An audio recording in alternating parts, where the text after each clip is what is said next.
medieval England, the early years of the reign of Edward I, a troubled land in those days. Her great feudal fortress castles, born in that uneasy time, stand now as stately monuments to how unyielding were the enmities that caused their building.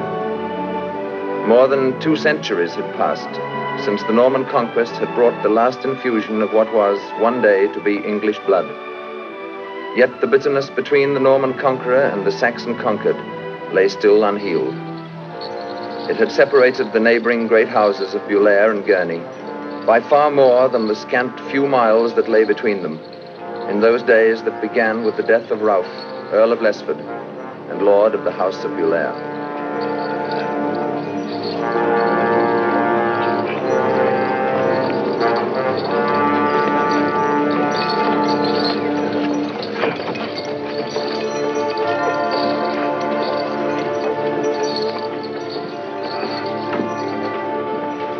You there, what's your business? I was sent for by the Earl's man of law. And what might your name be? They call me Walter of Gurney. I should have known you're his son by the look of you. Well, you had a good man to father you, I'll say that. You'd best come this way. Sections of any breeding won't find much welcome here now that he's dead.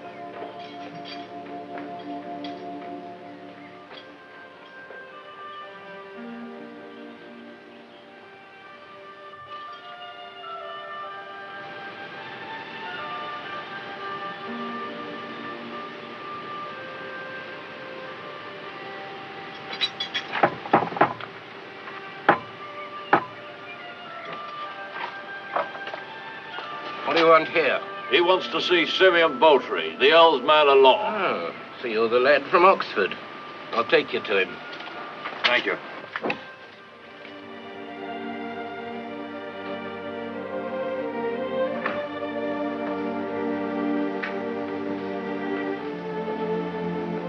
Walter, Simeon, I'm glad to see you. You've grown. Thickened out anyway. Did you find your grandfather well? Well, I didn't stop at home. I came straight here. I thought, well, I was afraid that he'd forbid my coming. My grandfather never stopped hating him. You're not of Eton, then. Sit down, lad. I keep bite and sup handy.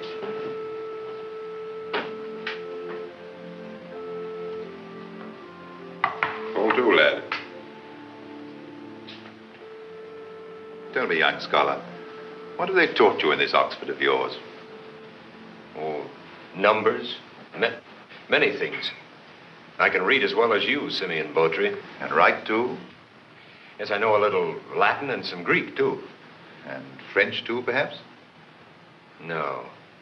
I'll not learn that Norman tongue. Let them learn ours. 200 years since they came here, and their court still clatters with that foreign... Easy, lad, easy. You forget this is a Norman house now. Do you want to get us hanged?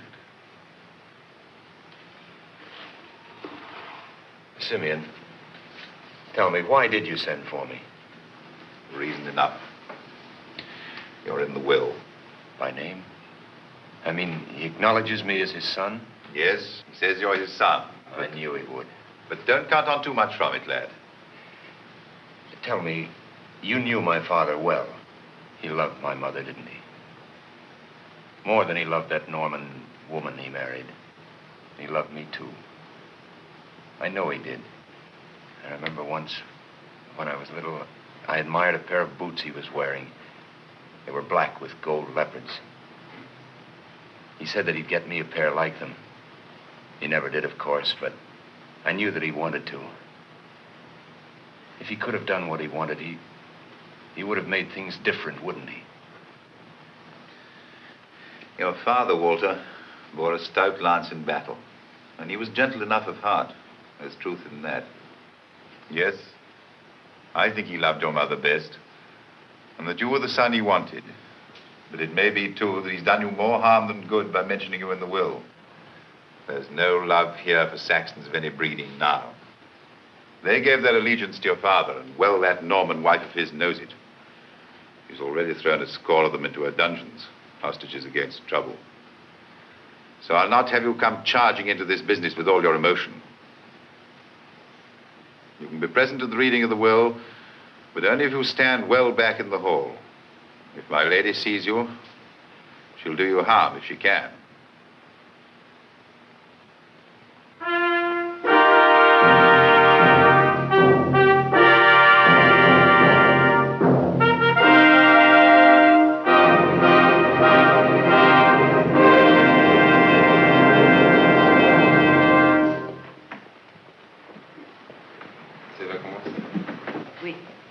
Begin. In the name of God, amen. This is the last will and testament of Ralph, Earl of Lesford and Lord of Bulair. First, he gives and bequeaths his soul unto the Lord God Almighty and to all saints, and his body to be buried in the chapel of his castle of Bulair.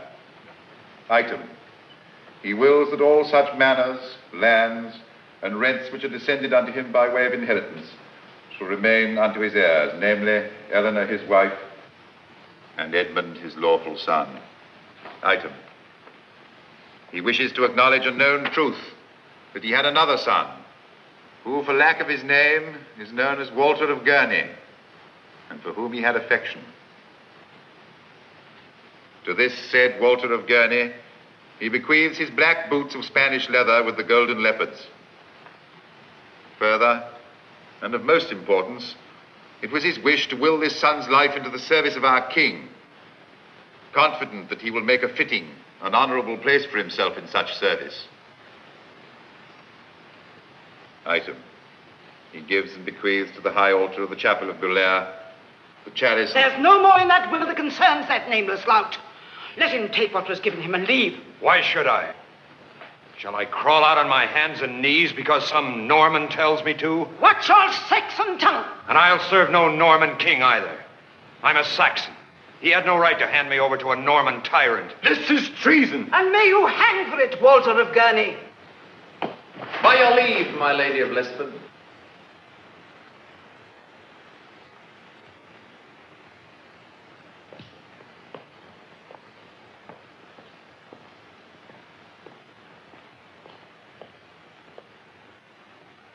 There's something here, I think, that touches on a matter with which I am very much concerned.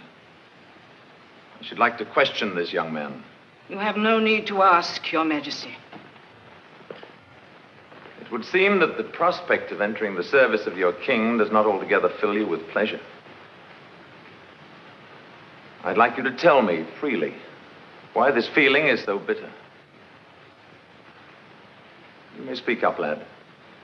As you see, I came this way while hunting. So let us say that for the moment I am not your king. So we talk as between two men. There'll be no penalty for the truth. You're a Norman. That's reason enough. But it's not. It's over 200 years since the conquest. Surely Saxons and Normans should have found a way to live together in that time. Your father did not feel as you do. He was a Saxon. He knew that if this bitterness was not healed, it would be the worse for England. This is a problem that must be dealt with one way or another. Tell me, when you refuse me your loyalty because I am a Norman, have you not considered that I have no choice in the same matter? That I must be king for Norman and Saxon alike, whether I like it or not? Do you Saxons not owe something besides hatred to the same cause? What do I owe the Normans? We lived at Gurney when the Normans were no better than wolves of the sea. And it was a better Gurney then, before they came to rob us. She's a Norman, and she robbed me of my name. She robbed my father of the chance he had to have a Saxon son. It was her doing that I never knew my father. He willed me into the service of a Norman, but he can't make me serve them.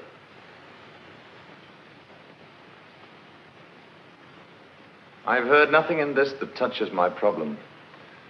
This seems to me to be a matter between a son and his father. I would not like the lad to be hanged merely because he has been hurt. It is our wish that he be let go free.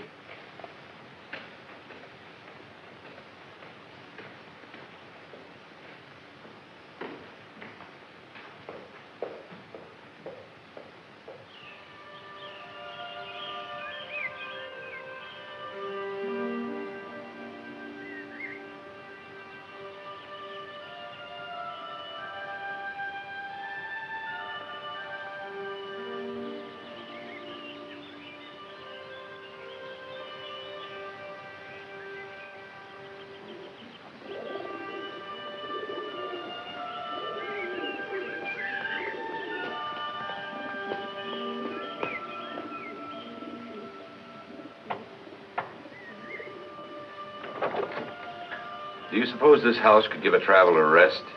Say if he was born here. Master Walter. It's good to see you, old Will. You've grown, and well, too. Come in, come in. You're home again. I hoped you'd come by supper time. I laid a place for you. You knew I'd left Oxford then? Aye, we have a guest who came from Oxford about you, I think. Who's that? Bacon, Friar Roger Bacon. Oh, Friar Bacon. He was a teacher of mine. I'd like to see him. I'll tell him, Master Walter. Will. What did he say when he found I'd left school? My grandfather, I mean. You know him, Master Walter. He never says anything. He just looks. How is he? You saw that pile of iron in the moat? Yes, I did. I meant to ask. We have gone into trade. A belted knight of Gurney in trade, dealing in armor as iron and swine. And just like he does everything else, not a word to anyone. One morning, the horses were gone, and the swine came, and then the iron. And when they wanted to know where he wanted it put, he told me to have them put it in front of the gate. They didn't know what he meant, but I did. If we were going to be in trade, put it out where the world could see. If it's a price to pay, pay it. And when he walks by it, he looks neither to the right nor to the left. I'll call Friar Bacon, Master Walter.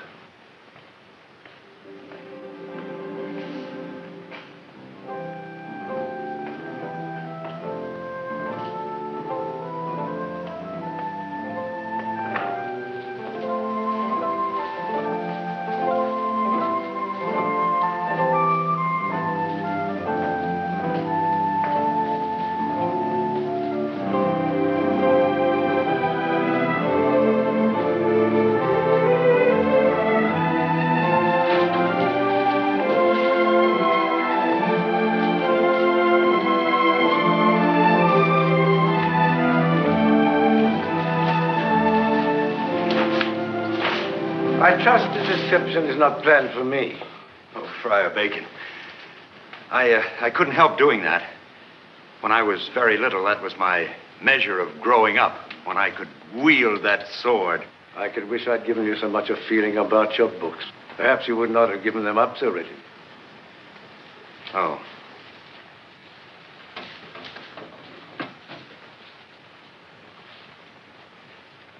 What happened concerning your father? Was it all you hoped for? No. Will you return with me, then? I don't know. Never mind. There'll be time to talk of that later. Perhaps with your grandfather. That won't be so easy. Why not? Well, you see, my grandfather and I only talk to each other through someone else. It makes discussion difficult. You mean you don't speak? Generally, we talk through old Wilderkin. But I should warn you that it may very well be you if no one else is here. Oh, you mustn't think that he's unkind. It's just an oath he took after the great quarrel with my father. Well, perhaps I ought to tell you a little bit about it to make it clear. My father was betrothed to my mother before he went on his crusade. When he was returning, he fell ill of a wound, very nearly died of it.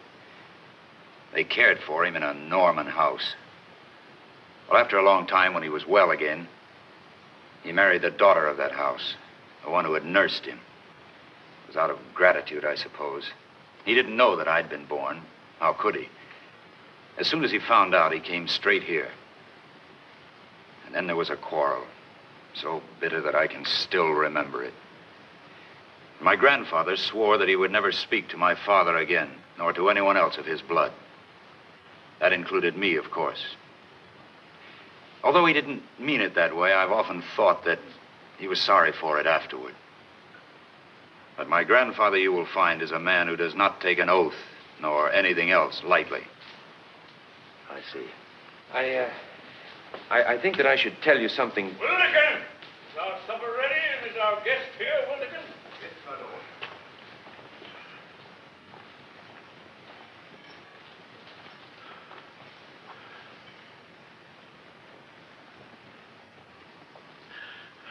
Wildekin, tell my grandson that I'm pleased to see him and to see that he's grown the shoulders of a man.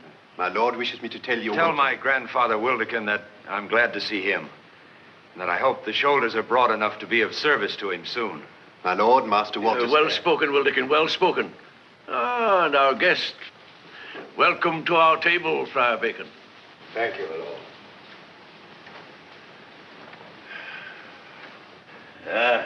Pig. Not the best of meats to offer a guest, Friar, but it's stout and it fills the belly. Wildekin, ask my grandson what he thinks about our venture into trade, of course, of which no doubt he's aware. My lord, I'll tell my grandfather Wildekin that I think he has adopted a courageous and knightly course. Well spoken again, Wildekin. Well, now, let's fall to. Talk comes easier on a full belly. The Normans haven't changed that yet. A pair of boots, and the privilege of wearing an iron collar for a Norman king. Ask him what else he expects. My lord, see... Tell my grandfather I had hoped there would be some help for Gurney in it. Tell my grandson he was a fool to think it. Tell him he can help Gurney best by returning to his studies, where he can learn to be a better man than his father was. Tell my grandfather that I'm not going to return to school. Tell him that I think my place is here, with him at Gurney, if there is to be a Gurney. Ask him by what right he thinks at all in such a matter. Ask him who's the best judge of what he'll need to hold this house against the Norman thieves. Ask him if he thinks I can. Tell my grandson... My lord, will you permit me? On whose side will you speak? On no one side, my lord. I warn you, Friar, that if what you say is not on my side, I shall pay but little heed to the fact that you're my guest. I journeyed here, my lord, to urge the same point as you, the return of your grandson to Oxford. Few scholars have come to me with such an aptitude for learning as your grandson. It would be a personal and bitter failure to me if I lost him. What good is it? How can you fight the Normans with books? Walter, if I was young and had no sure place to put my life, I could think of nothing better than to give it for the search for knowledge. The strength in knowledge. It can win victories that the sword cannot. There's so much we need to know and so few people to seek it out. England will need it someday. She needs it now. Just a handful of books in all our land, painfully written, painfully read by only too few. There is in every land knowledge that we need to add to our store. I've heard of Cathay, a country, they say, where no Englishman has been. An old country, fabulously rich, not only with gold, but with the knowledge of many ages. I've heard that they know of a substance which, when it touches a spark, disappears in a blinding flash of light. That they have instruments which help them to travel by sea and land without becoming lost. Do you believe those old wives' tales? Yes, and more. Walter, what a challenge when you're young.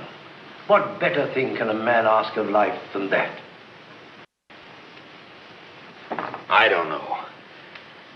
But it's a soft blow to strike. If I'm going to leave him here alone, I want to strike a better blow than that. Let him go. He has been hurt. He'll think better after he has slept.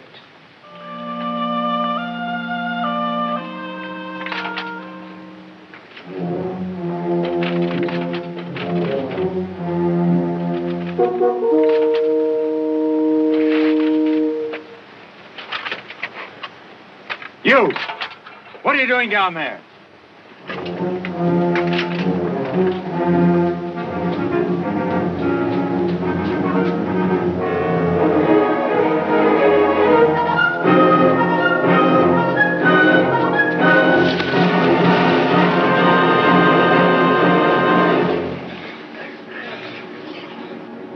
What do you want here? Who are you? It's the grandson of the old lord. He's nobility, then. I don't like it. Tris Griffin, you're no thief. What are you doing here? Go on, let him up. The Saxon. Tris, We've played too often on these walls. I know you, and you, Dickon. You're not thieves. What are you doing here? Well, it's bad enough. We had no trouble with Bulair Castle while your father was alive. But now the Norman woman has thrown a dozen Saxons in her dungeons as hostages. Yes, I saw them. Well, we're going to get them out. Out of Bulair? How? Well, don't think too little of the strength of this. She has a beautiful long arm. Oh, but not against stone walls, Tris. I told you he'd be on their side. Who said I was on Norman's side in anything? Who's your leader? Well, I am, in a manner of speaking. Well, we all are. Well, you might stand a chance if you could get inside the gate. What's your plan? Well, that's the hard part. The thinking. Well, maybe I can get you in. Look, this isn't your quarrel, Walter. Give me a few men, and I may be able to get them in the Miller's Gate. I know the signal. If we can get the drawbridge down from the inside, then you might stand a chance. If we can't, you're still on the outside, safe to hunt me down if I've betrayed you. All right, you can go with us. Come on, get your weapons.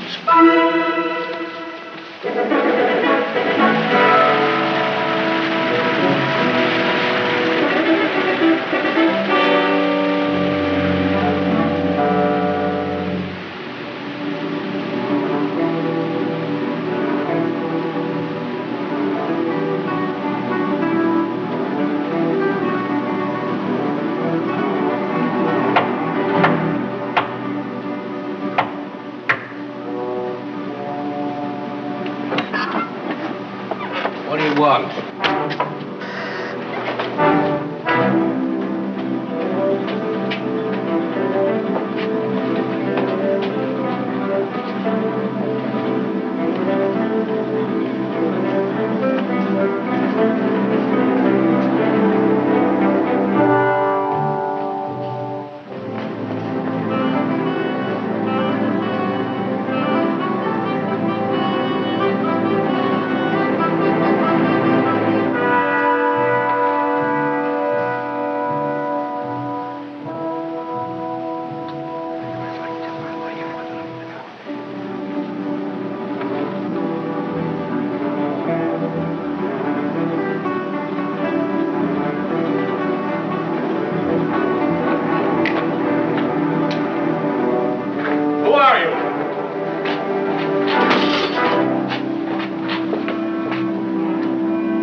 Luck's too good. It's probably yours.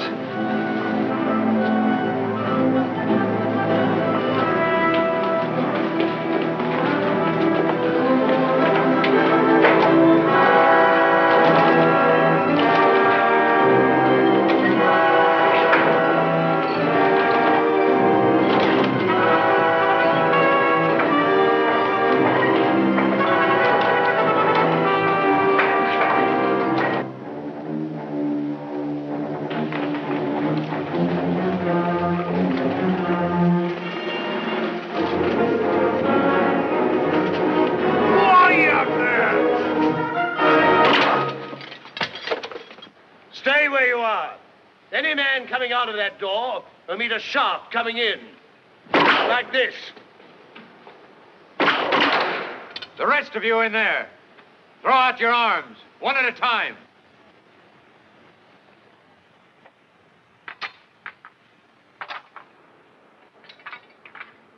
You down there, whoever you are, I must ask you to disperse. And if you have a grievance, to submit it in the proper fashion. We'll present it now. We'll give you 5 minutes to yield the prisoners. For every minute more, we'll hang a man of the household from the battlements. Wait then. Well, that's the end of your problem. His new Norman master has no belly for fighting. I'll go see about my problem now.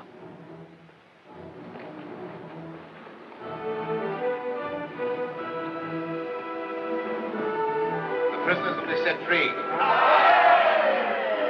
Who you are, I've no means of knowing, but I beg of you to receive them quietly and go to your homes before deadly harm comes to this night's work. Oh, I see. We can't go without young Gurney.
I'll pay for this, Walter of Gurney, and you, Tris Griffin.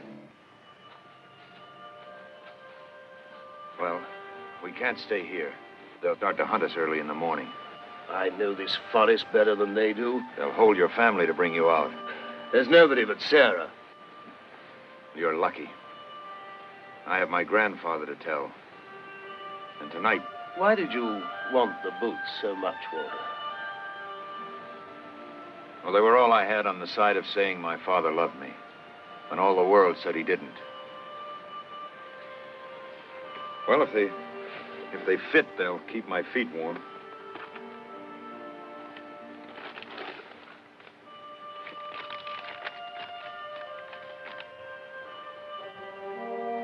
It's a letter, Tris, from my father. He did care. Listen. Written at Bulair by candlelight with the hand of Simeon Beautry to help. To my son, Walter. I have left a legacy in gold for you with Joseph at the sign of the Mary Totter in London. I could not leave this openly because to do so might do you hurt. And in the matter of bidding you to the service of the king, it was done in the hope that in helping him to serve this torn England, you could earn for yourself the honorable name I could not give you. God bring you to a good decision, and I regret to my heart all unhappiness I have brought you. Your affectionate father, Ralph of Bulair. I'm glad we got the boots. Tell my grandfather that if they find me here, Gurney will suffer for it. Ask my grandson when it was the part of Gurney men to run from Norman trouble. Tell my grandfather, please, Wilderkin. That we've no choice. They've won. The Normans have won. Bulair is theirs, and Gurney soon will be. It's their England now, not ours. And tell him that I'm not going to stay in this Norman country. Master Walter says that he is my grandson where he hopes to find a land where he can live with himself, where he knows he's run away from his obligations. Tell my grandfather that I'll find it. And the farther away from this land, the better. That Cathay, perhaps. Tell him if I can get my hands on enough gold to buy the lands that Gurney needs, then maybe I'll come back. But until that time, they can have their England. I'll not set foot on Norman soil. Our guests will have a long road before them. See that they have what they need for their journey. Yes, my lord.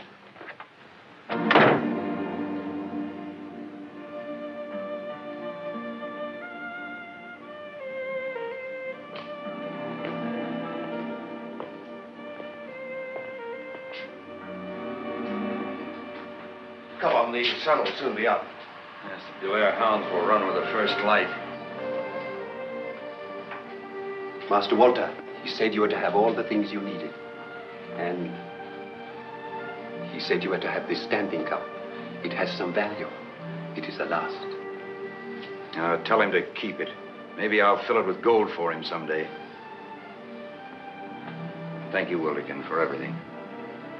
Good luck, Master Walter.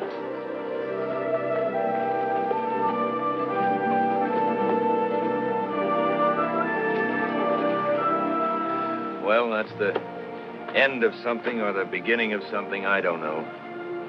I hope you sleep well in your forest. Walter, I've been thinking. What? I was thinking about going with you. To Cathay? Well, where's that? Well, it's a long way from your forest. Well, maybe Sarah would like it there. I don't talk too lightly about it, Tris.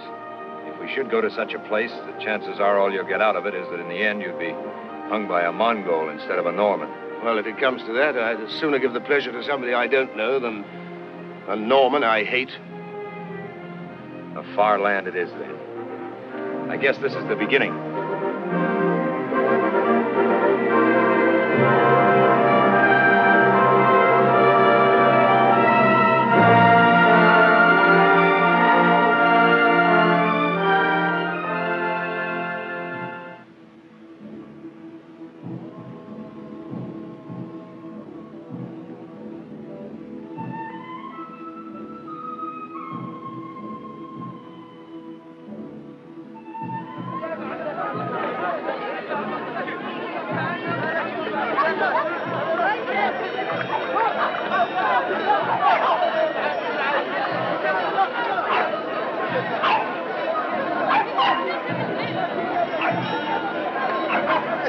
Oh,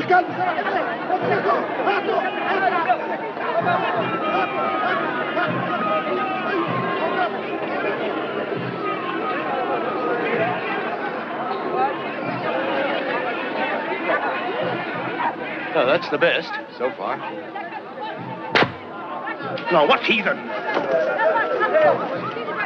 Crusades have given these people reason enough not to love Christians. Besides, we're not looking for trouble. We're looking for the biggest merchant with the biggest caravan to the farthest places. He'll likely be the biggest pirate, too. Good day. Saida. Are you the master of this house? No, the master of this house is the amiable, gracious, and kindly Antipas of Antioch, who I serve the best I can. You tell him two travelers of importance are here to see him. My kindly master concern himself with only the greatest matter. Perhaps his servant could. Look, we've come a long way to see your master himself. It will be difficult. I don't want to disturb him without a reason. The risk is too great.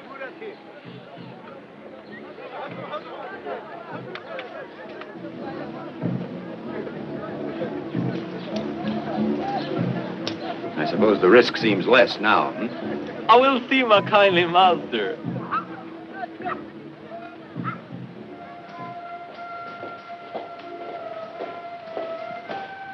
Good day.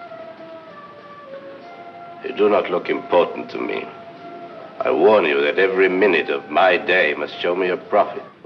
All we wanted to say, sir, is that we desire passage with a caravan to the east. What part? It's of no matter, sir. To Cathay, perhaps. Well, I have a caravan, which will go near enough to Cathay. It is a caravan of gifts. I'm sending to Kubla Khan. We understand that small caravans too often disappear in the wild country they pass through. Small? What are you talking about? When you send presents to the great Khan, he demands 9 times 9 of everything. Silks, jewels, women. I had to find 81 of the most beautiful women of this land. And because it is all for the Khan, it will travel under the protection of the army of the great General Bayan himself. Bayan of the 100 Eyes. Does that sound safe enough for you? A caravan of nothing but gifts. It's strange. It isn't strange at all. You see, the Khan begins his war against China. Cathay, as you call it.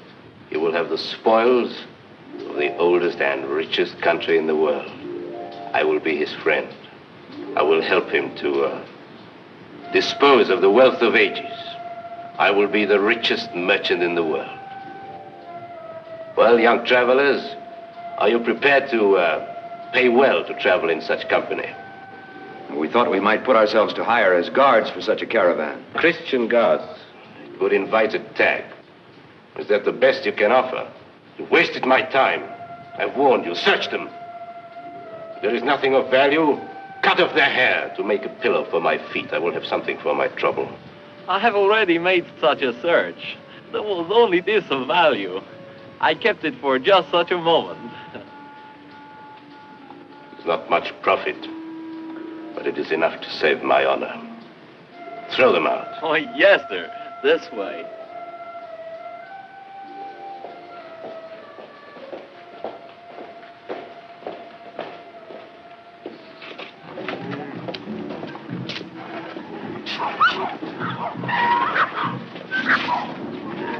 What did you do that for? Why did you lie to him? Sometimes they call me the bird who feathers his nest, because they say that I steal from everyone. It is not true, of course.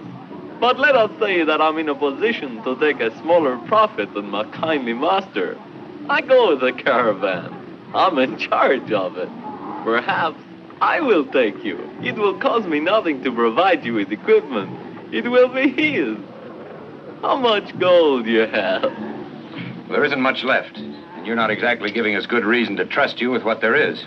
Who is this Bayan general? The one with all the eyes? Oh, he's the greatest soldier in the world.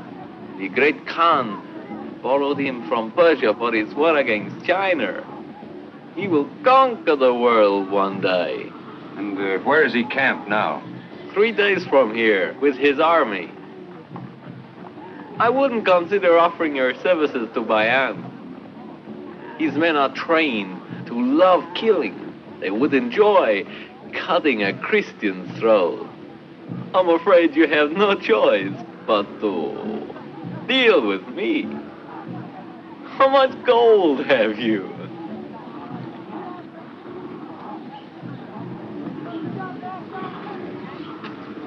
What kind of a country is this?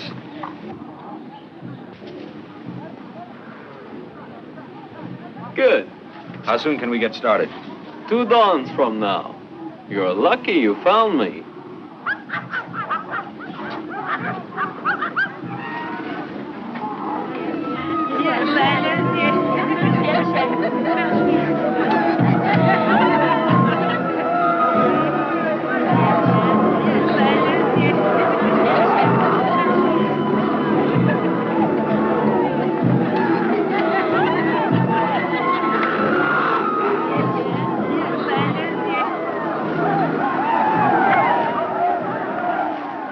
This, for the reason of the great kindness of my heart, they're for you, for the journey.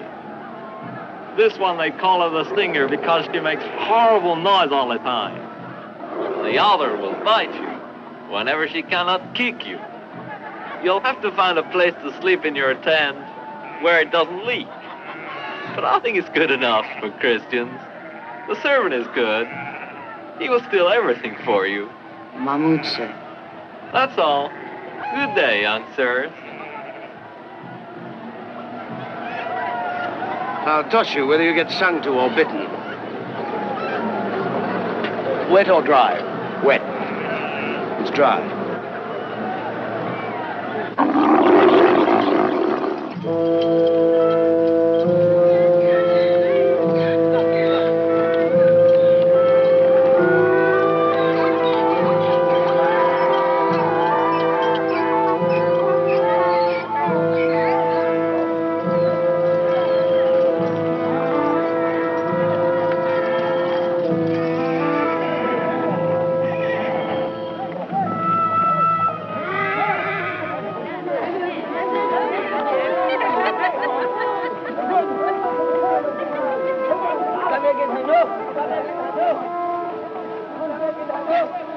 Mahmoud, I don't know why they didn't build me to fit a camel better.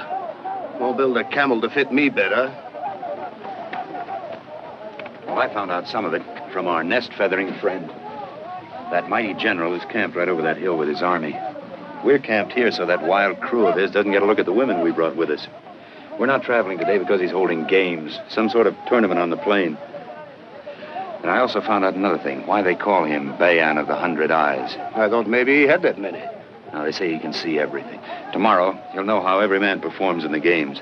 There'll be all kinds, horsemanship, archery, Archery? Oh, that interests you, huh? Yes, it's a little cold for fine work, though the light should be good. What are their bows like, do you think? Bone and steel, the finest in the world. Wait till they hear Sarah talk. But they won't, my impulsive friend. No, the last thing we want to do is to attract attention. So you leave Sarah right where she is. Well, it wouldn't hurt just to take her along. And you won't take her off your shoulder. She won't make any trouble at all. I'd feel surer about that if her name wasn't Sarah.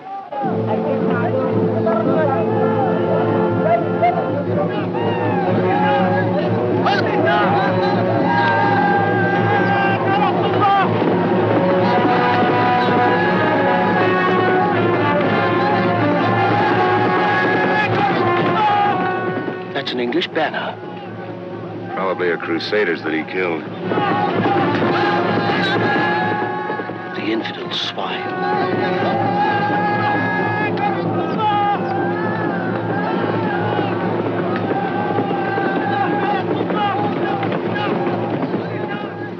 What's that about?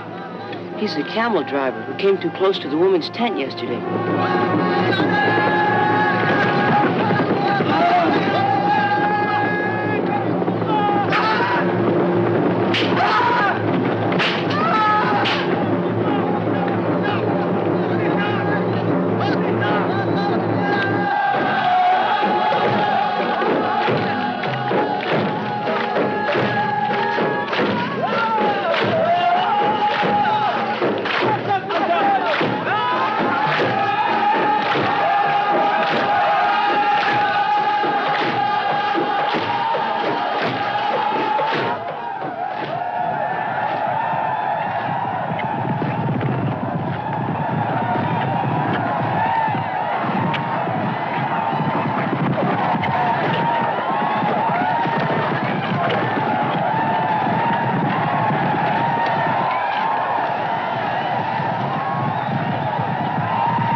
child's play. Child's play. At that range, I could toss an arrow in the mark. Somebody ought to show him what an English bow can do. Chris!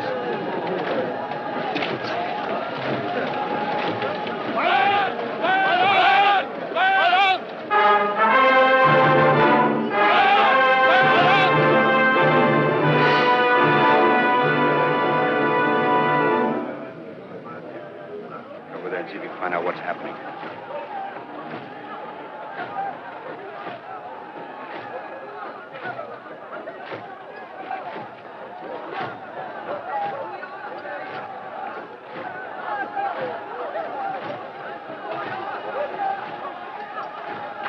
He says that Master's to compete, but if he does not make good, the bowl's to be broken over his head. It means that if Master fails, they are to beat out his brains. Who is he? That Master is Bayan of the 100 Eyes. Does he know what'll happen to him if he fails? I do not think so. I guess you're right. Look at him. All he knows is that he's out with Sarah. What were they talking about? Oh, nothing. The bow, that's all. Well, go ahead, my friend. Remember the wind, Tris. Well, I was weaned on remembering the wind. Sarah herself would remember it if I forgot. Good enough.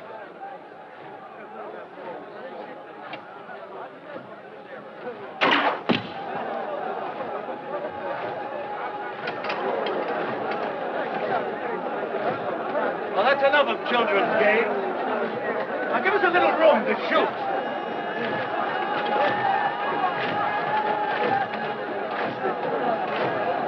Tris, if we're going to show them something, let's show them something good.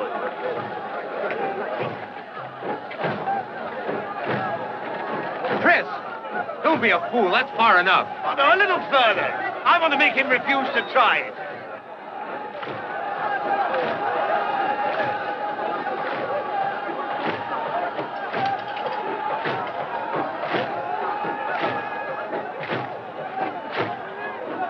Now, my heathen friend, would you like to try first?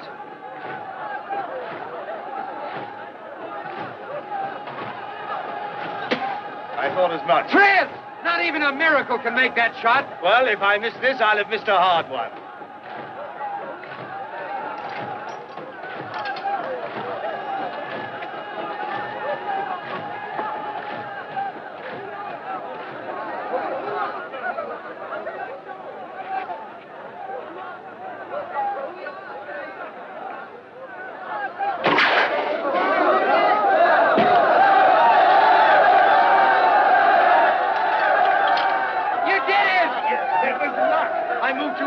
I don't know why. I think it was Sarah trying to show off. But if you'd have missed, we'd be very dead by now. What? Yes. His orders. Bayan himself. Well, why didn't you tell me? No, I'm glad you didn't. Sarah, what a... Bayan wishes to see you, Master. No? At once. Be very careful what you say. You let me do the talking. This may be the chance we've been waiting for.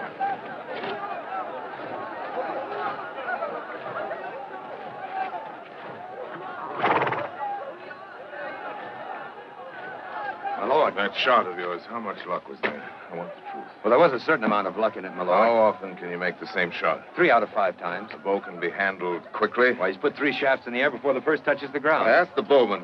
With accuracy? Well, I've seen him bring down 3 ducks with 4 shafts. Oh, it's light. I like that. Light and strong. It comes from the wood or the way it's made? From both, my lord. From the yew and from the skill in shaping the bird to take advantage of the grain. What's it called? It's called a longbow. He calls it Sarah, my lord. Sarah? That's a woman's name. Yes, Lord. I have reason to love your Sarah even more after today. She saved your skull, you know. Yes, I've just been telling him about that, my lord. The shaft should pierce armor. Yes. You've seen it tried? You. Steel-tipped, it'll pierce anything, my lord. I think this is the finest weapon in the world.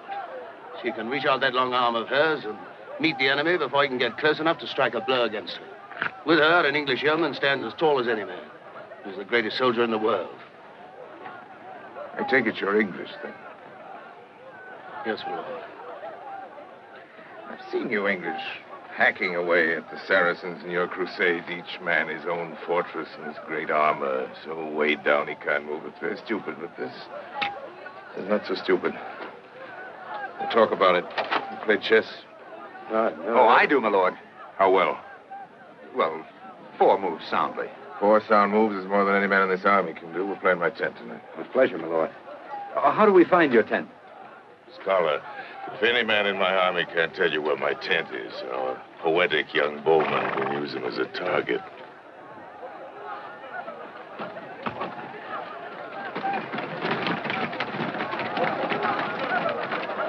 Maybe your Sarah did us a good turn after all. Come on, we'll take her home. And you can make up a sonnet to her as we go. Oh, go swallow your tongue. White dress.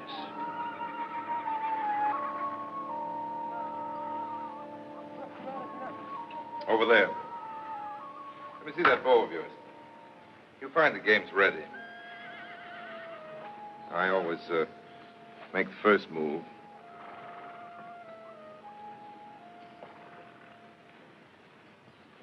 About this bow of yours, could you make another one like it? If I had the wood. It's a sound game, thoughtful. It lies in wait for the attack. It won't win against an attack, of course. It's just the kind of game I want, young scholar. Pawn to King's Bishop, boy. Play it. Can you train men in the use of such a bow? Yes, my lord. Then the right wood can be found. As a scholar, I see you permit no weakness in the attack. Good. As a scholar, you know something of your country's military theory and practice. I have a certain knowledge of those things, my lord. War is my trade. At least I'm good enough to know that no war was ever won. It was fought in the same way as the war just before it. Why, I've made a weapon of speed. Speed. No man should wear armor so heavy that he can't move quickly to save himself or to pursue his enemy and to destroy him. That's why I like this bow of yours. It's light. You can reach out to the enemy and put an end to him. That's the only way you can ever sleep soundly, you know, when your enemy's sleep is eternal. Forgive me for distracting you from your game, but I'm curious. Why are you young travelers in this far place? We came in search of adventure to this new land. We heard of the greatness of my Lord Bayan and came in search of him. If that's flattery, I don't like it. We had to find some place to put our lives. Don't you plan to return to your own country? We have no country, my lord. It's a strange thing for an Englishman to say. Why? A woman? No, more than that. It doesn't matter. Bowman and scholar both without a country. It's just possible you two could be of service to me. I'll think about it. It's your move.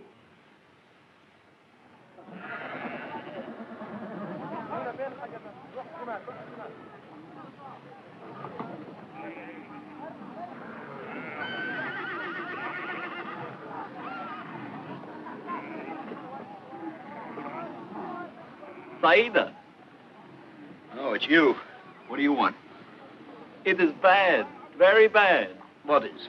This old tent, these old blankets, one little servant, steal food, cook. It's too much. You need second, boy.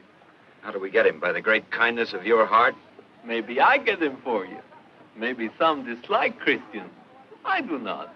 All right, out with it. What are you trying to say? Never talk important matters where you cannot see who listens.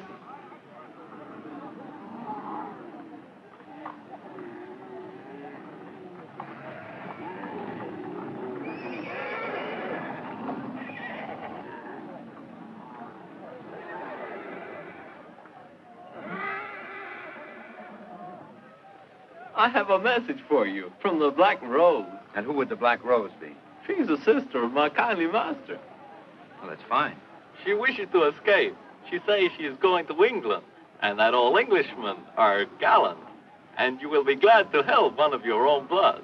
Are you trying to say that she's English? There is some report that her father was English, a crusader taken prisoner. Why is she called the Black Rose? That's the name they've given to the clove, the most precious of the spices. I don't like it. A girl of English blood being sent to these heathen. Well, we don't know she's English. She has relatives in Maraha. The only thing she needs is to reach them. I see. And what are you doing this for?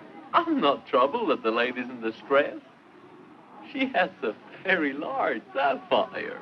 What does she expect us to do in the middle of Bayan's army? The bird who feathers his nest never leaves things to chance. I have a very well-made plan in which I will do all that's dangerous if you're afraid. Afraid? We'd do more for English blood any day than you do for an overgrown sapphire. Oh, that's good. I'll tell that to the Black Rose.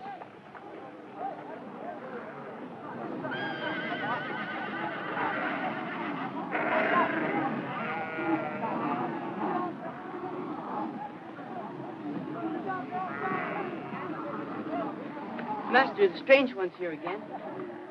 Oh?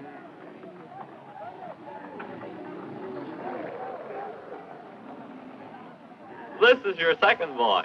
His name is Muhammad. Well, you can take him back. Go on, get out of here. Very strange. Last night, the camels ran through the tents of the women. They have to take a time for the search. The Black Rose is missing.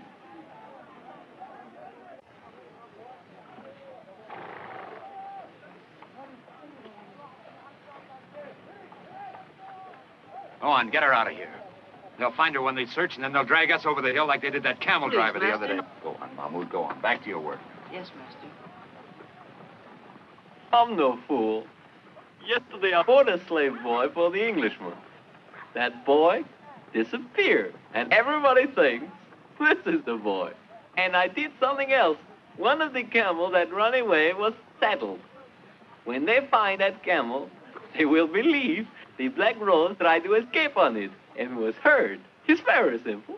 Well, get her out of here. Perhaps I will call out that I found her here now. No one would believe your story.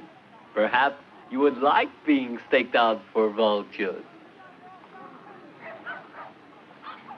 Well, I found the camels. And we have a new second boy, too.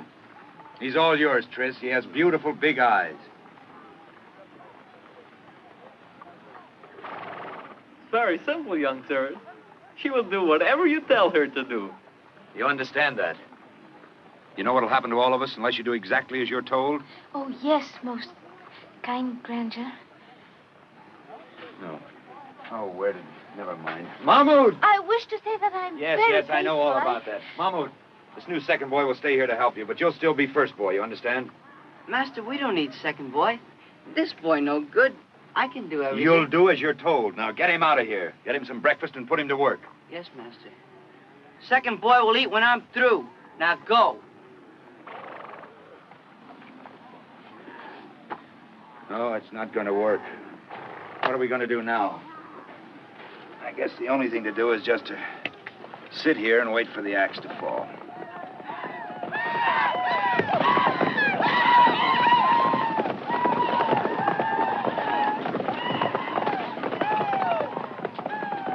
Well, the old pirate's right after all. And there's that saddled camel.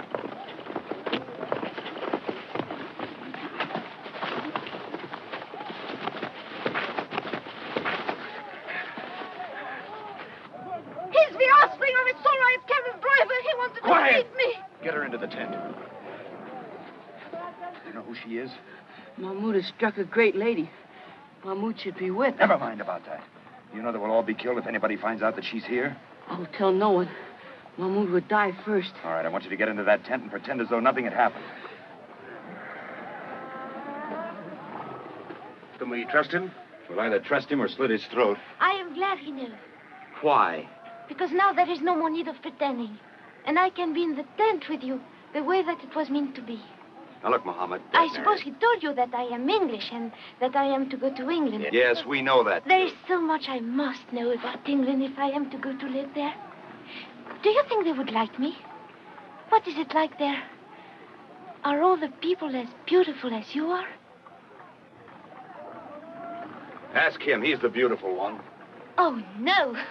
I think you're much more beautiful than he is. You look just as I always known. Muhammad, there's no time for talking. This is very serious for all of us. Now, I want you to put that turban back on, button yourself up, and get ready to play second boy again. You understand? Yes, I don't want to talk about it. Just do as I say, and quickly, too. Yes, most kind, but... All right, then do it.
never saw anyone look less like young gallants going off on a great adventure. How does the lady feel about it? The lady, my lord? What's her name? Sarah? Oh, I think she'll like what lies ahead, my lord. We're making some kinsmen for you, Sarah, so she won't be lonely. I've given orders to find that wood of yours, Bowman. There's something to interest you, young scholar. With that direction-finding chariot, we can strike straight through any storm without getting lost. We can leave the trade route and travel across country. Was that made in China? Well, how does it work? Inside there's a box, and in the box is a needle that points always in the same direction. What makes the needle behave in such a manner? If you don't know, scholar, I won't worry about it. I need the time to make war. Look, there's India. We'll conquer that someday. India? We're done with China. We'll have to conquer something. Let our scholar's mind inquire into a plan for India. But China first.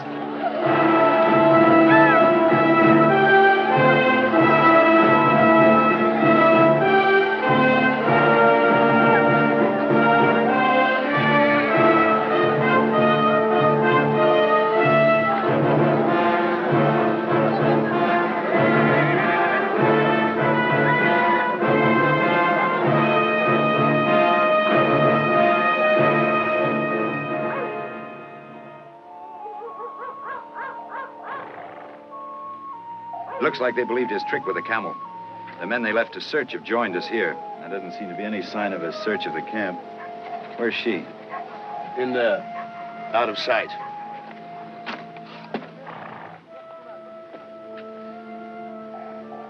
What are you doing? I'm taking this ugly stain We'll off put it my right face. back on again. No, it's very ugly. And I mustn't be ugly when I eat here in the tent with you.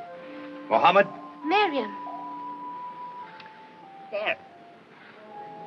Where did you get that? I needed it. And I got some clothes to wear when I eat here. Mahmoud!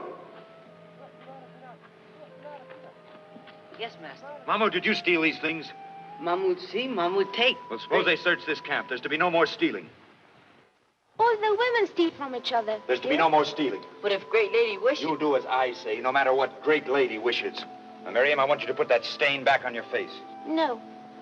What do you mean, no? I mean no. There is no danger. If they were going to search the camp, they would have done this by now. And no one will come near our tent because we are Christians. Everything is happening the way it said in the miracle. Only I must take the stain off my face so the rest of the miracle can happen. Miracle? What miracle? I've been very ashamed because I almost stopped believing in it when I found out I was going to be sent to the Khan. But when I saw you, I knew it must have been working all the time. Miriam, I've never been part of a miracle before, so I don't know much about it. But what makes you think that a miracle is telling you to take that stain off your face? I've known about it ever since I was a little girl. My father told me.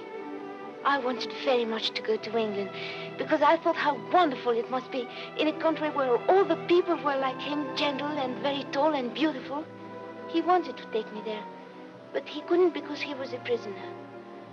So he said that we should have to ask God to help me, and maybe if we believed very hard, there would be a miracle. Oh, I liked a God that would do miracles like that. So I believed very hard. My father gave me this before they killed him, to help me with the miracle. He said that someday a tall, beautiful Englishman would come riding over a hill and would think that I was very beautiful, so he would help me. So when I saw you, I knew God sent you to be part of the miracle. Only how are you to see that I am beautiful if I've got that ugly stain on the face? That's very nice, Miriam, and I wish it was a miracle because that's just what we need. But I'm afraid we can't count on it because miracles just don't happen like that. Oh, but it has happened. Tall young Englishmen do not ride across this country, but you were here, just when the miracle needed you. So I know the rest of it will happen just the way my father said the miracle. Well, miracle or no miracle, I'm not going to get us hanged. Now, unless you do as I say, I'm going to send you back to the women's tent. No. We'll do just as the miracle said. Or I will tell them I'm here. All they will do to me is send me back with the other women. But they won't be so kind with you, I think. Now I think you will look to see if you think I am beautiful. All right, you're beautiful. Now, I think you will help me to take this ugly stain where I cannot see.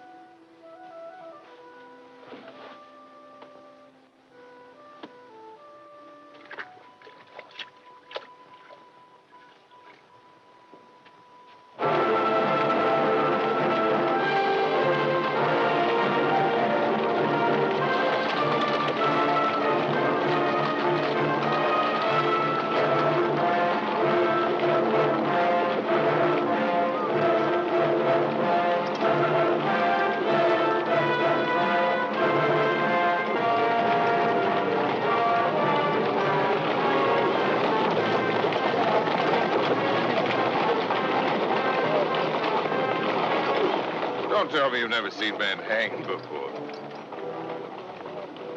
What did they do, my lord? See that pass there? We ride through there today. We could fight our way through, but we haven't time, so this is a warning. If there's trouble, I've priced as many of these fellas as prisoners. I'll hang them, too. I see. You see, but you don't like it, do you? Forget your English gallantry in war. I suppose different people believe in different things, my lord. Well, not such foolish things, Englishmen. What I can't touch doesn't exist. You conquer, somebody conquers you. That's all there is to it. I thank you for reminding me, my lord. I like you, Scholar. I like the way you speak your mind. I must reward you.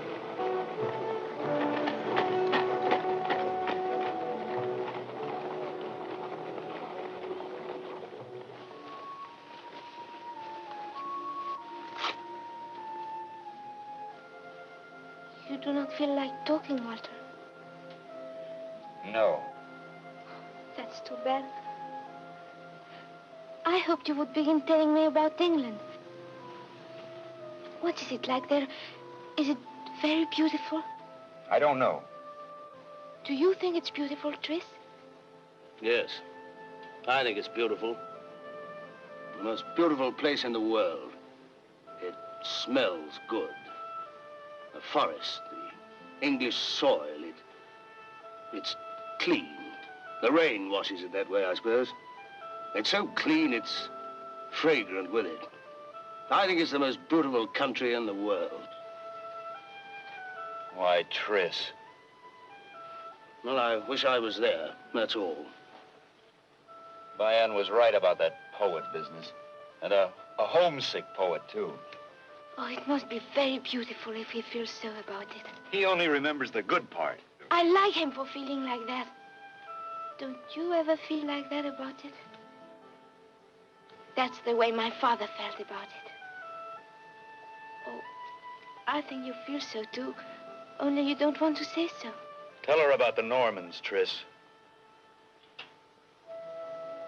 I don't like you to feel like that, Walter. I think to feel like that, you must have loved it very much and been hurt by something. I don't like her. Who? Girl in England you love that hurt you. There wasn't any girl. Oh, you'll be glad. You'll be glad to go back in England, won't you, Walter? That's one thing I won't have to worry about. I won't be going back. But where will you go then? You better ask Bayan General about that. I'll be with him, with the victor, if our luck holds out. What's the matter, Mohammed?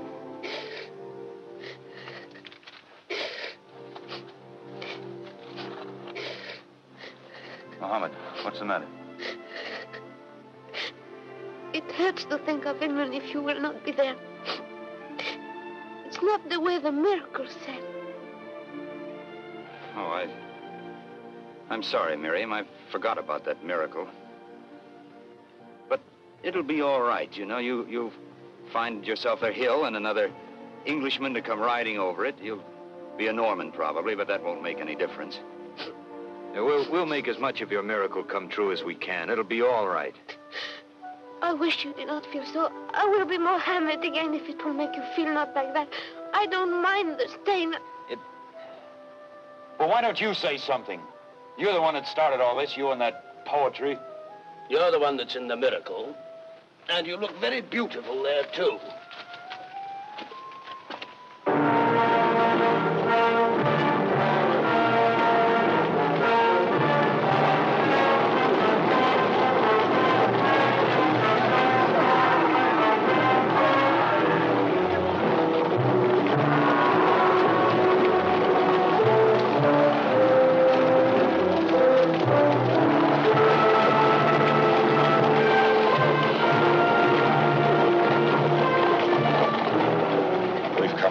To see that, Scholar.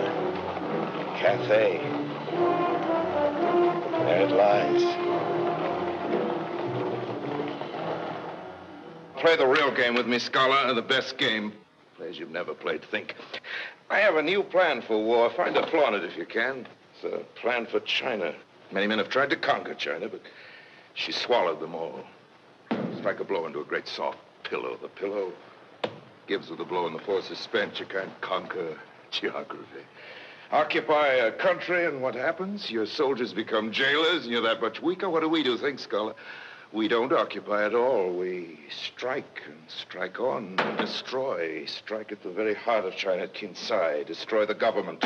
Destroy the will to resist. Yes, suppose they get behind you, my lord. Let them. It's for that I've made a new weapon of speed. But, my lord, your lines of supply. We won't use any. We'll live off the country. Think deep, Scholar. There's supposed to be a weakness in every plan. Find this one. My lord has spoken often about winning battles and losing wars. Even if you win, each battle will weaken you. We'll only fight one battle here when the Khan's army arrives, then we'll wait for the news of our victory to spread. If we lose, well, we'll be very little men, as history's written. But, Scholar, if we gain China, gain its strength and wisdom, they have an iron tube there that shoots fire. It's just a toy now, but someday it may help us to crumble the walls of Rome. Rome? Rome is a long way, my lord. So is England. Not too long. How'd you like to visit your island again, Englishman? This time as a conqueror. Do what you like with those that conquer you. Think deep, Scholar. We may win the greatest game in the world.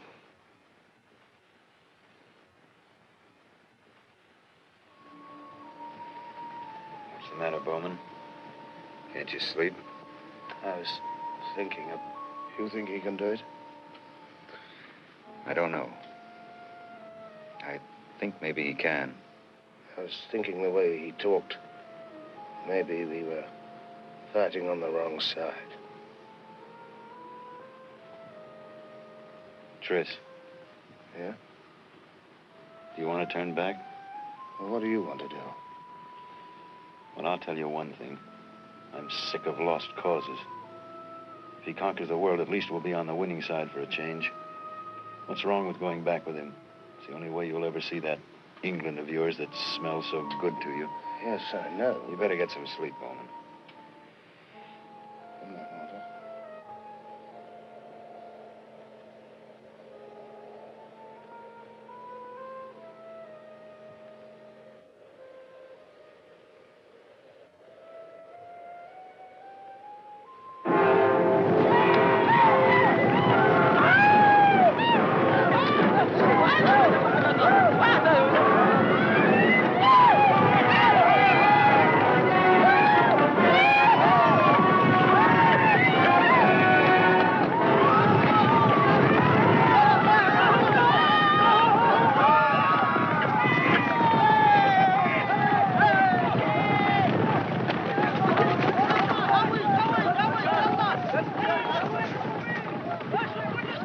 Chris, you haven't got yourself hurt, have you? No, I'm all right. I suppose. I saw you at the beginning. You and your bowman against those fire tubes, and It then sounded like the anger of God. I think perhaps they were. They're killing every man, woman, and child in the district. Like harvesters going through a field of grain. They pull their heads forward by the hair for the axe. Not one left alive. Like harvesters cutting wheat. What's the matter, Englishman? We won today. But you have no joy in the victory. Why? It's the business of battle. It's very simple. Kill the enemy. Soldier must like to kill. No man can follow me who hasn't the belly for that. Go back to your tent now and think about it. Think hard. You have a choice to make. That's right. We'd better go to our tents. It was a victory, wasn't it? The bows did well. The general was pleased. Let's go to our tents and think about it, Walter.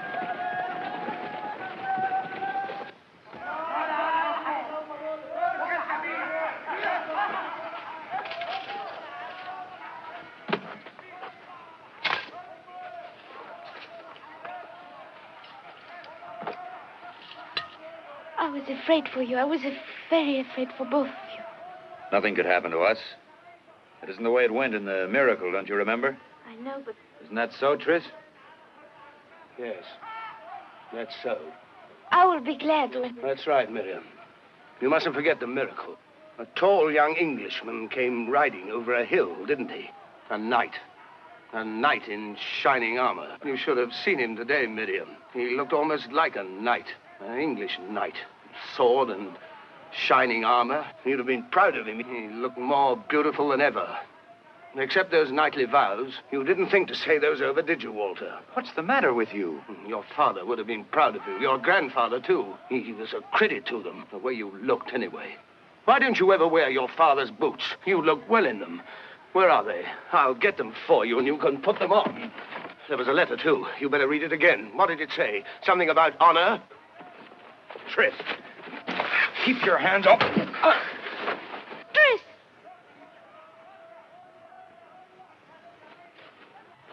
Well, I'm sorry. What's the matter with you? I don't know you anymore. Quarreling, short-tempered all the time. You're not the Tris I used to know. Let's get away from here. Away from For this. what? I can't help them anymore. Well, if you don't like it, you don't have to stay here. Well, what do you want to do? March with them on England? I don't owe England anything. I think it's very foolish to speak of that anymore. I think you better go back to England. I don't think you have what he was talking about, the belly for it. I think you're the one that will... No, I'm all right. I'll stay right here. And if you don't want the same thing, it's all right, too. I'll help you to get out of here. And it all fits together nicely. You can take her back with you wherever she wants to go. No. If you're going to stay here, I will stay here, too. Well, that's very nice, Miriam, but it just doesn't work that way. It's been all right up to here, but it wouldn't be from now on. Where are you going? Well, you can't just walk out of here without a plan. I'm going to find out how to get to China. What's the matter with him, Marion? What are we going to do? I don't know. But he doesn't mean everything he says. I think he doesn't really know what he wants. But I don't know what to do about it.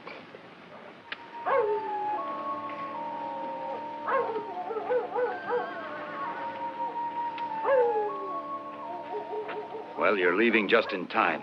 I found out that much. We move again tomorrow. Bayan's army turns south into China, and the caravan of gifts goes north to the Khan.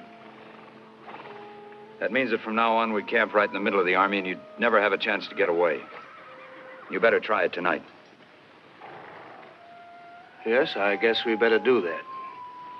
I'd head straight south first, then cut across to Kinsai. From there, the river runs to the sea, and you might stand a chance of getting back that way.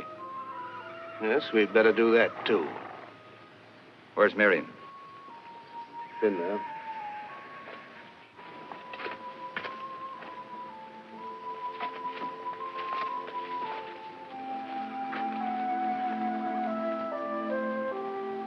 We're going tonight, Walter. I heard what you said to Tris. Yes. You want to say goodbye to me? Well, yes. I'm glad it's hard for you to say. Tris will take good care of you, Miriam. You can depend on Tris. And I hope you like England. He'll feel much happier when he can smell it again. And, tell him... Oh, never mind. You know, Walter, I can go or I can stay. Whatever you want. No, you'll like England better.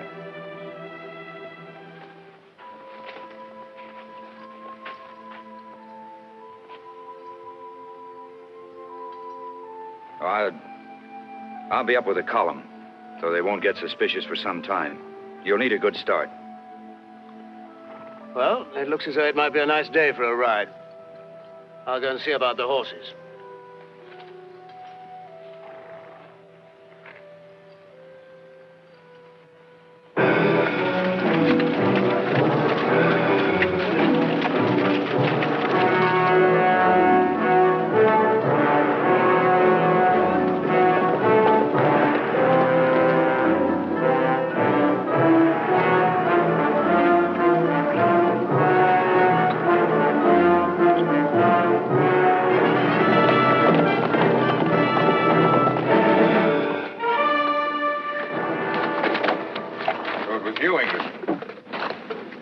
Curiosity as a scholar?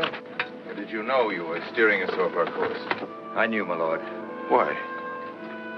You realize the penalty of such a thing? Why take such a risk to do me an ill turn? Why do me an ill turn at all? Move the column south and east for as far as we've gone off the trail. When we camp tonight, bring him to my tent.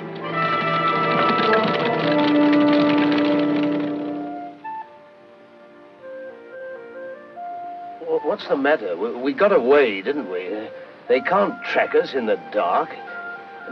You've got a part of your miracle. You're going to England. I don't want to go anymore there. I know, Miriam, I know. So there was a woman in it. You might have known. A woman and a bowman who didn't like war. Why take such a risk for the girl? You must love her very much. No, my lord. The gallantry again. I didn't mean to be gallant. If my Lord Bayan hadn't been quite so observant, I wouldn't be here now. Why didn't you come to me about her? I would have given her to you. What's one woman, more or less? It didn't occur to me, my lord. No, of course not. It would have spoiled the gallantry. Well, it's worth something to be willing to die for something. There's a way you may have a chance for your life. A few men have come through it. I'll send you the rope walk in the morning. Good night, Scholar. Good night, my lord.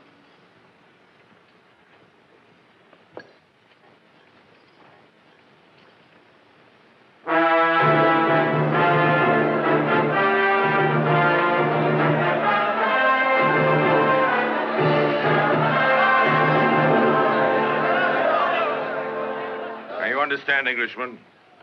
As long as your feet touch the rope, no one can strike you, except the two men with the pig bladders. They can hit only below the line. Now begin.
You're very tough.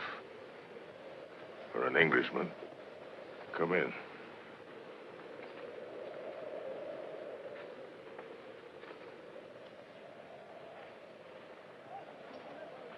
Well, my lord, am I a prisoner or what?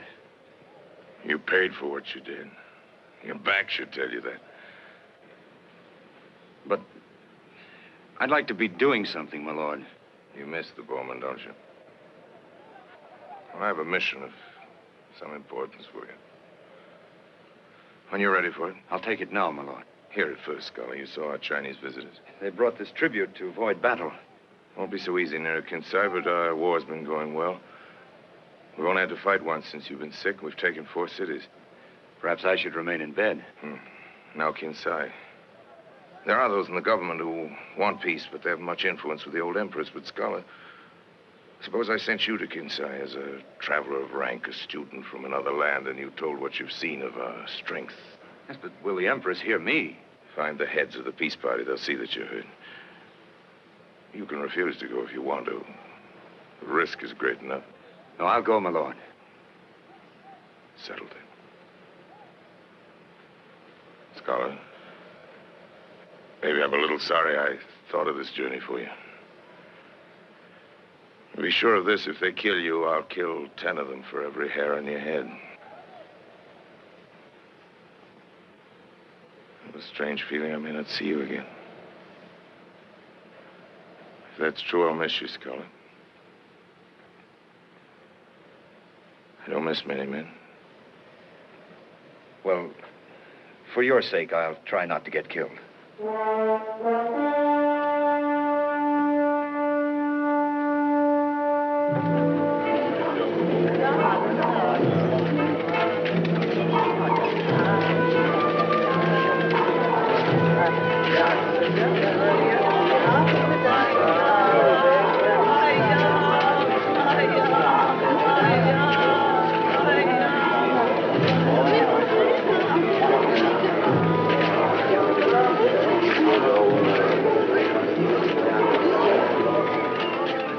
You will come with me. What is it? We have been waiting for you.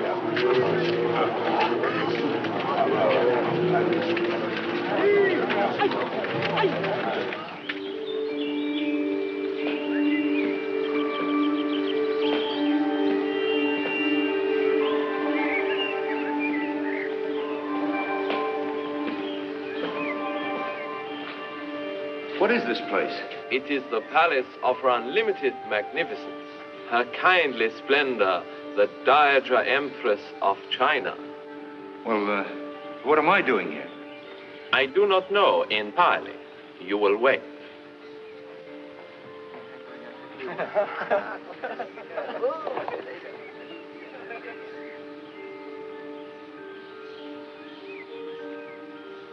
Bow profusely.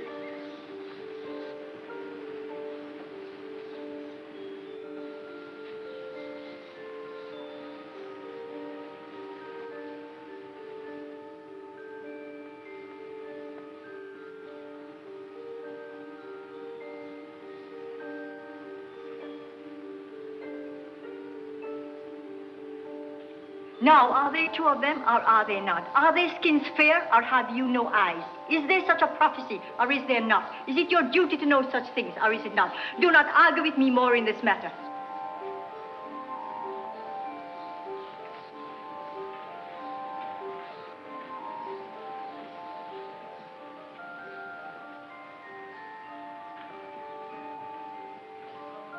You will come with me. But what is this all about, a prophecy? No harm will come to you. Far from it. Please.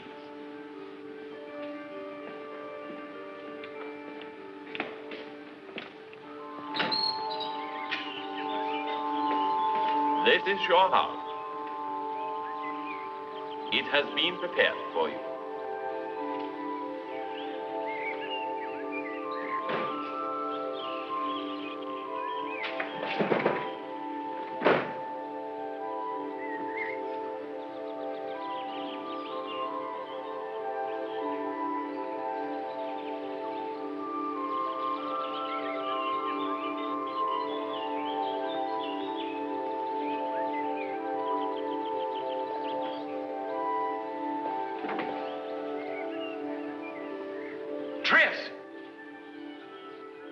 Tris! Tris, what are you doing here?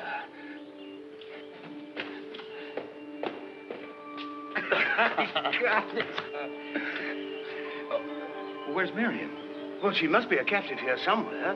I just left her to find out about a boat. But how did you get here? Well, I didn't even get to the river. Some people laid hold of me before I got started. Well, don't you know where we are? We're somewhere in the palace, because I was just talking to the Emperor. Oh, wait a minute. Maybe we'll find out now.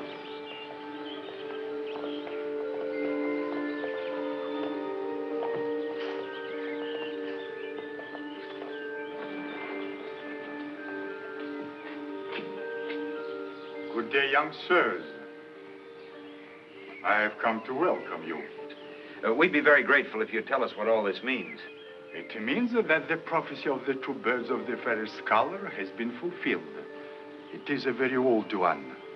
It's said that in a time of great peril, two birds of the fairest coloring would appear, and the clouds of disaster would roll away like the mist. We were urging Her Royal Grandeur to think of peace.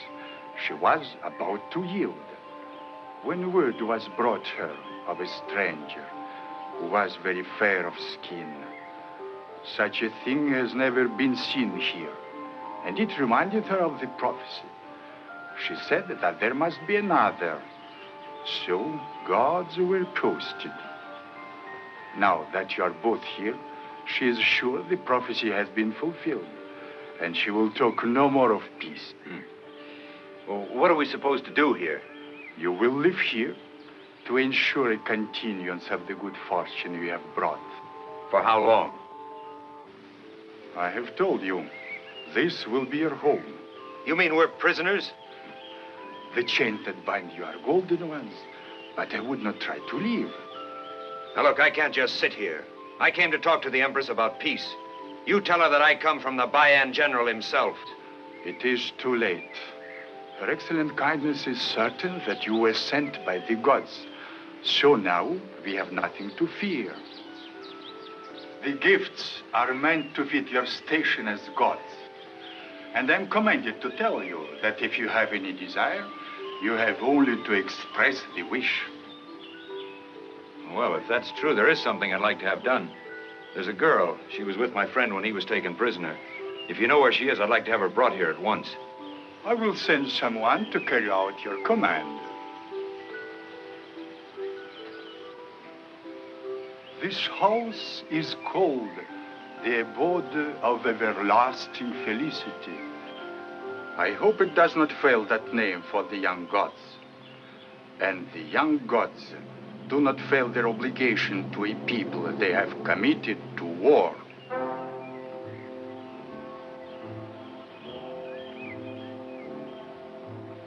I think he'd like that one better. Oh, what's that? Oh, I think he'd like that too.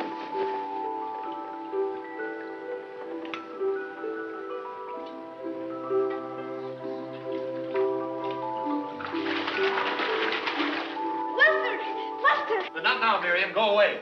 But I have to show you. What? Oh, look, it's beautiful. They're made of silk to go on legs. I'll see them later. All right, Walter, but it's wonderful. Well, I don't see what you're so particular about. It took me a half an hour to convince 4 girls they weren't going to bathe me.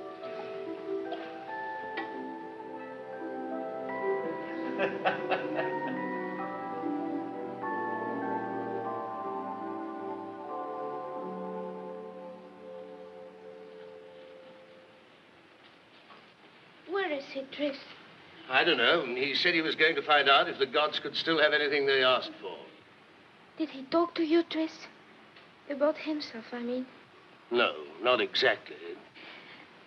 But I think he's sorry he was angry with you. And so he ran away from Rebellion General to be with them. No. Oh, you shouldn't say such things. He's here. And he's not angry anymore. And he comes to go with us to England. You really have learned to believe hard enough, haven't you? No. He came on a mission of some kind for Bayan.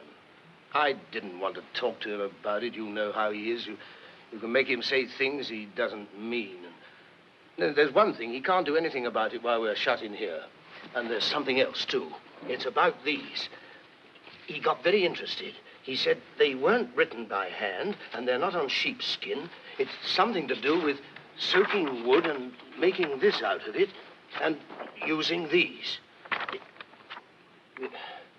Well, I tried to figure it out, but he says he knows a man in England who would gladly give his life to know of such a wonder. So there must be something to it, and they don't know about it over there. And then last night... Well, you could look a little happier, Bowman, sitting right in the middle of the wealth of ages. And here's some more for you. You know, I was right. I thought if they have books, they must set down matters of science in them, like the direction needle and how to make the books. And look what else I have.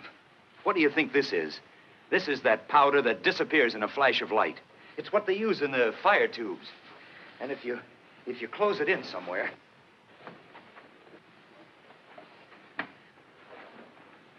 Now, look.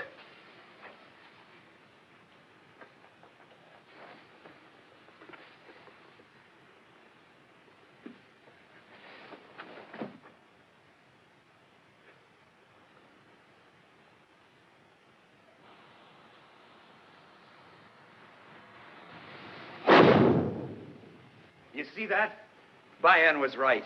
There's the wealth of ages, Bowman. He'd rather have that than all the jewels in China. Do you know what you just heard? They don't know it yet, but you just heard the walls of Rome begin to crumble.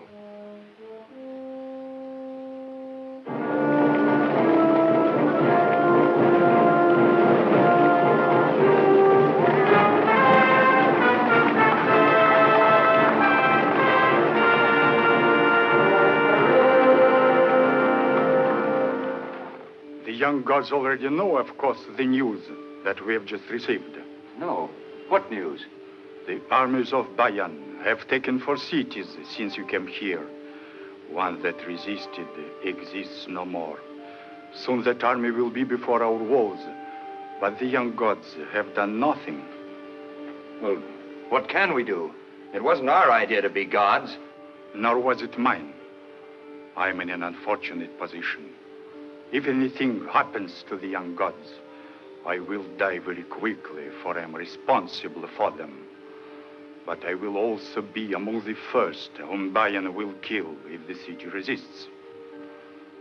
So, if I must die, I will take the way that will save the city from destruction. You're trying to say, I imagine, that if you have to die, you prefer the choice that may convince the Empress that we're not gods. Say if we were found very mortally dead. That is possible. If you have a better remedy, I would find it quickly.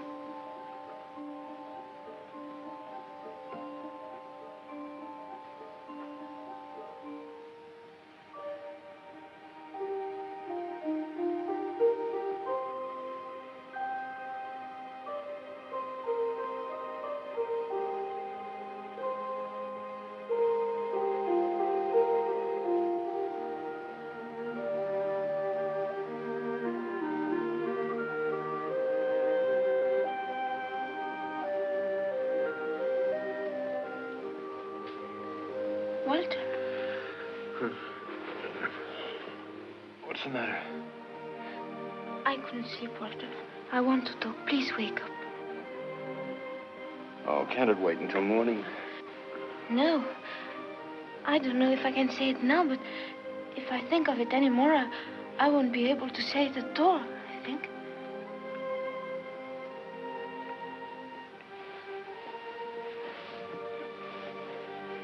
All right. What is it? If it is true what he said, that we shall never leave here until we die, then... Go on. I know it's true that you do not love me. But if this offer is also true, then you can never find anyone else to love. Isn't that so? Yes, I suppose so. Well, then, I was thinking, since you cannot love anyone else, and since it may be a very short time that we're here, maybe you could pretend for a little while that you love me, like it was in the miracle. Or I would like it very much, and you wouldn't have to pretend very hard. But if you did pretend for a while, maybe it would get to be true, since there is no one else.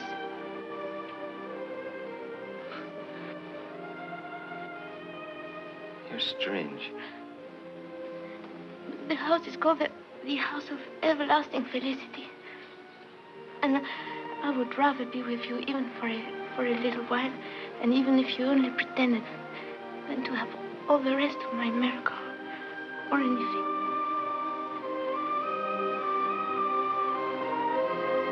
Miriam.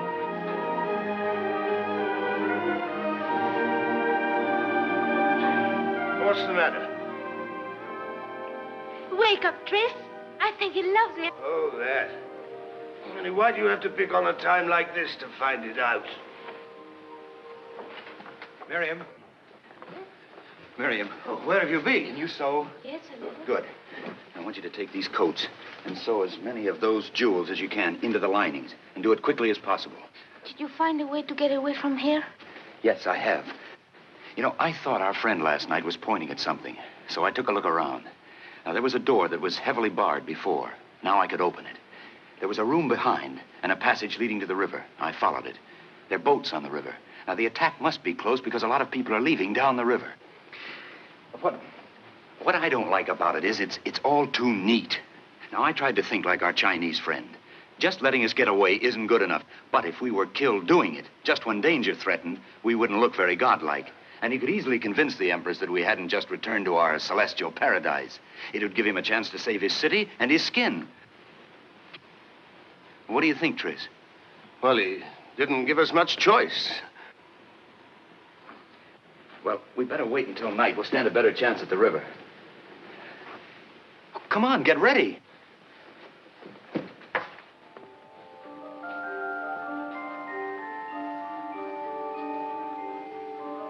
Well, the light's going. It won't be long now. No.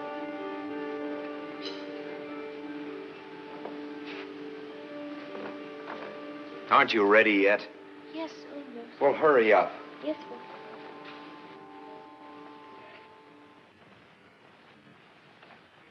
I'm sorry, Miriam, that we got you into this, having you brought here. I'm glad you did it, Walter. Well, hurry up. Yes.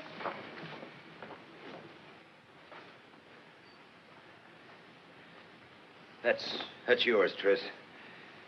If we get out of here, you'll be a rich man with what's in there.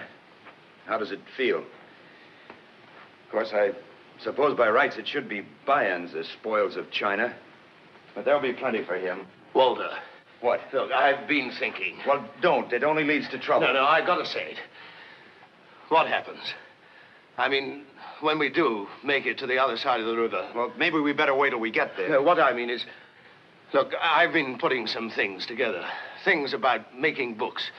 Things, like you said, that man would give so much to know. And matters of science, like the direction-finding needle.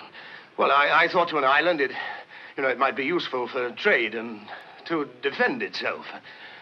But, well, what I was really thinking, I wish it was you that was taking them back. It'd be better that way. I wish it was you.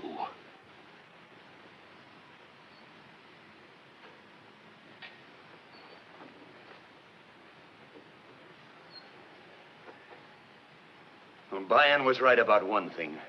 You're a poet, Bowman, and a good one. But he was wrong about another thing.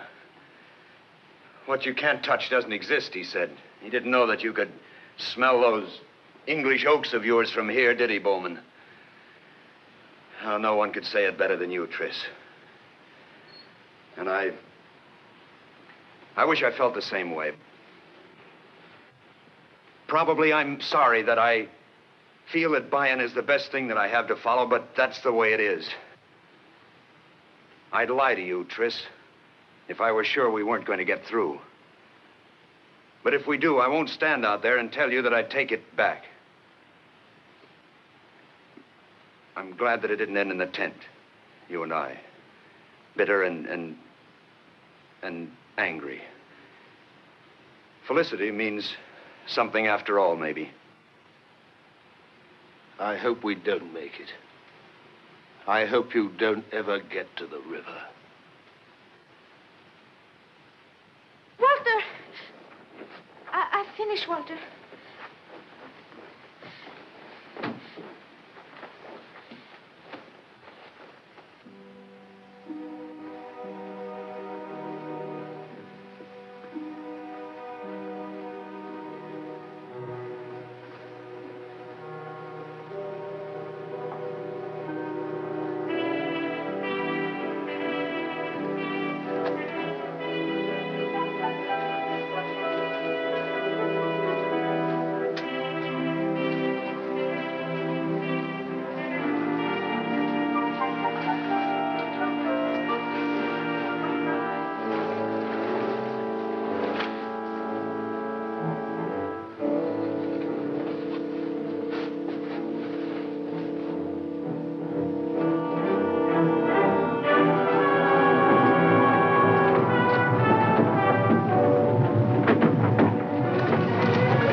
One way we won't get out.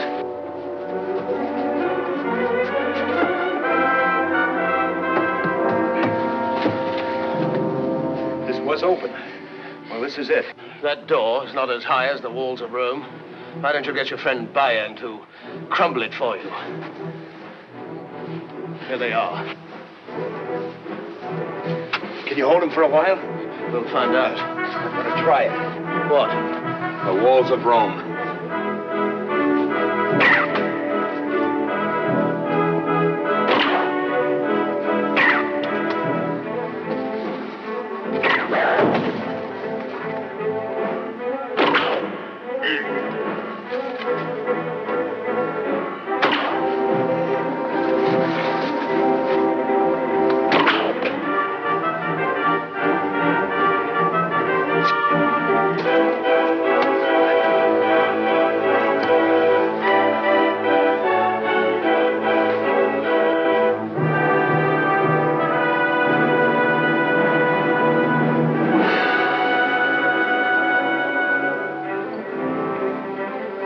Give her to me a minute. Oh, you couldn't hit anything, give it to me. And take her back out of it.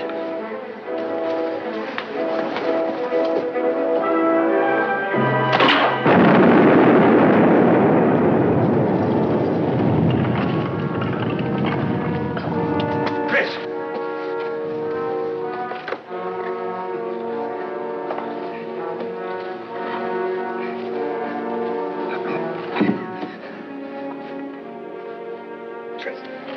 Are you all right? All right? Our friends will be back soon. Now get her down to the boat. Well, hold on to me. You take her. Stop being a hero. How will you keep them back? Throw a diamond at them? Go on, get her down to the boat.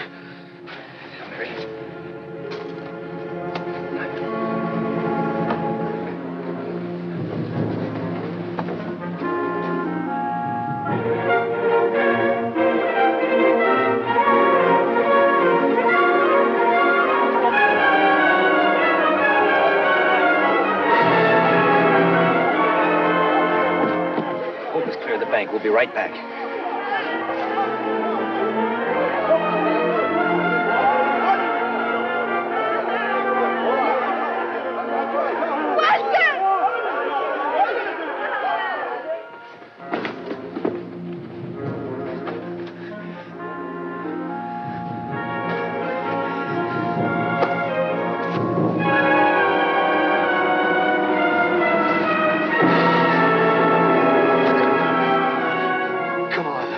I said I hope we'd never get to the river. Oh, maybe I don't have to. What are you talking about? You have to get back to England, don't you remember? Come on, you can't just lie there. Let me help you. Leave them alone, they're mine. You get onto your walls of Rome and leave me alone. Look at you. You haven't got the belly for it either, have you? Well, I don't know. Folks, the walls of Rome, the miracles, And the oaks. I don't know, they're just so green.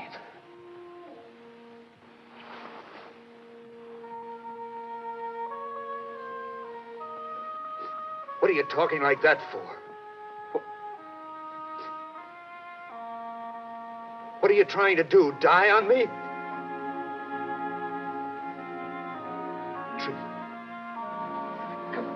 Come on, Tris.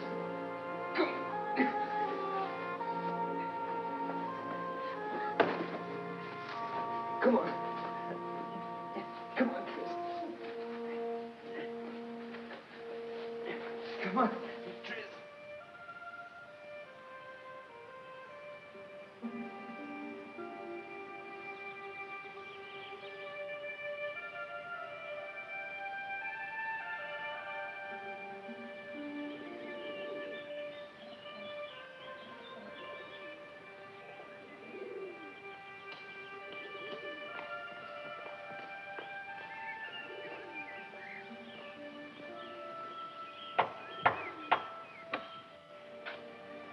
We don't use this door anymore. If you've come to trade, you Old Will. Couldn't I use it? You're playing tricks at me. It is. It's Master Walter. I'm glad to see you. Come in, come in. Come in, Master Walter.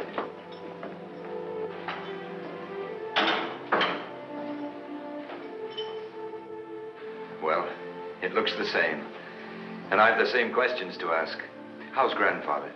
He'll never say it, but he's missed you sorely. Once we hoped that we might see you again. The king's men came looking for you. There were very strange men with them, such as I had never seen before. They said that they had a message to give you. What message? I don't know, Master Walter. They said they would only give it to you when you came. I'll tell you.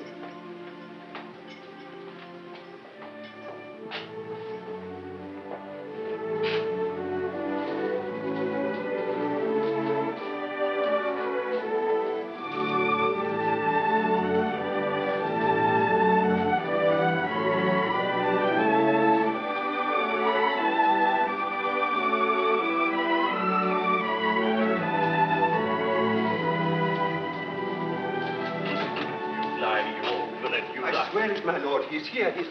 Walter, my lad. Grandfather. Where have you come from? We thought... Wildekin, tell my grandson that... I've spoken to him. You let me speak to him. My lord, But what are you standing there for? I've broken my knightly vow. Wildekin, tell my grandfather that it was my fault. Tell my grandson that...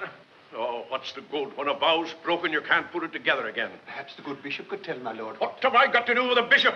I can set myself my own penance. Oh, never mind, I'll think of one. Yes, my lord. And then I can talk to him as much as I want, can't I?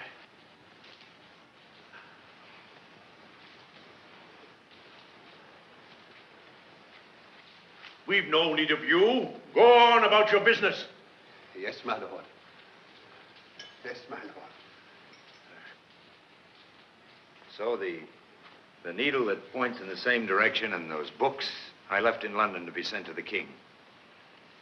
And as they might need some explanation, I left word that they could find me here. And then I came straight here to see you. But I wish I had something more to tell you. It all ought to add up to something. I've seen Cathay, but what of that? For all my talk, there's been no help for Gurney in it.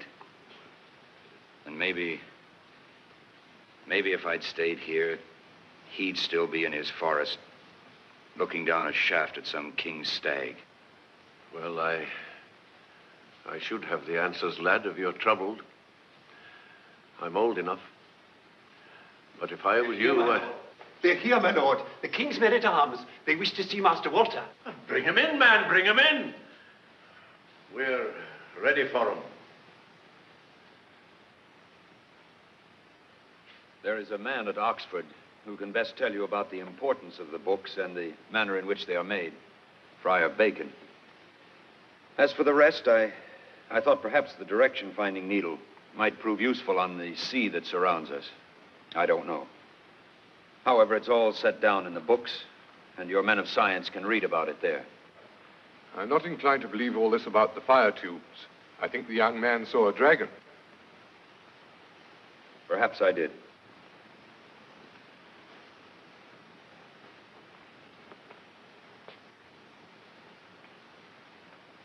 You have told us much and well, young Saxon.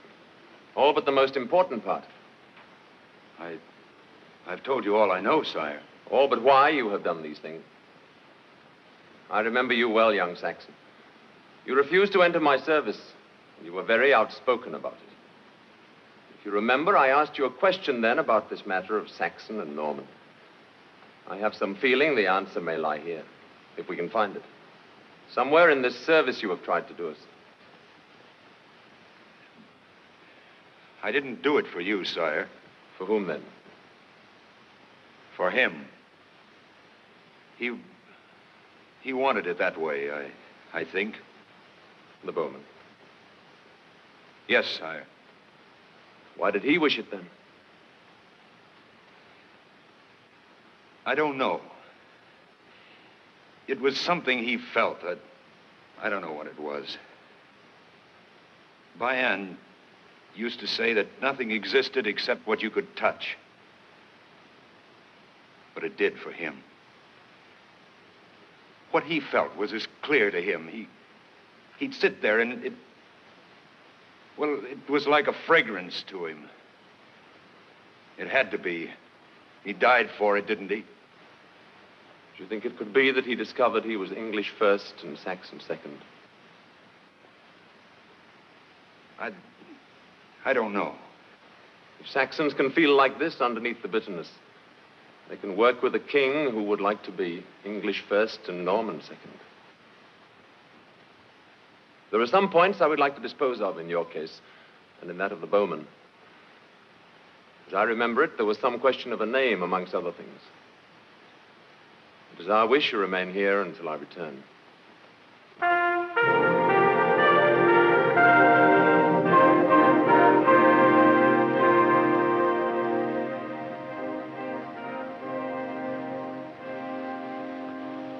As you knelt, Walter of Gurney, rise, Sir Walter Fitzralph. And it is our wish that your shield shall bear a longbow as part of your arms.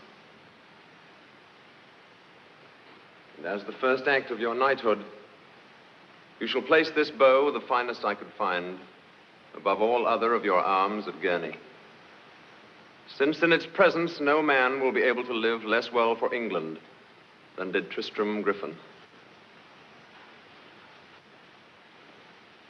You will place this upon it as a tribute from me to a brave man.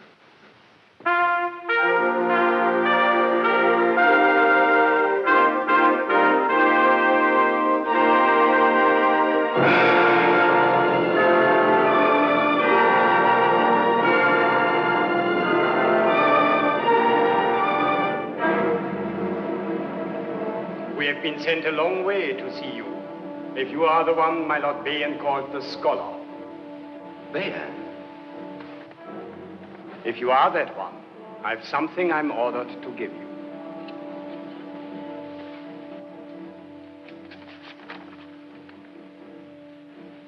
To my friend, Walter the Scholar.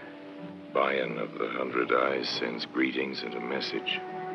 I think that I understand why you did not return to me and why you went back to your England. I still do not believe in your foolish chivalry, but I like men who are willing to die for the thing in which they believe, wherever I may find them. The tall bowman died well, and I think you would both have died well for me if that had been necessary. Therefore, I send you something I believe you would have taken with you if you could. She will be wearing a coat you will recognize. Has a very fine lining. Send you also my chessmen. And the message that I would be happier if you were still here. Miriam!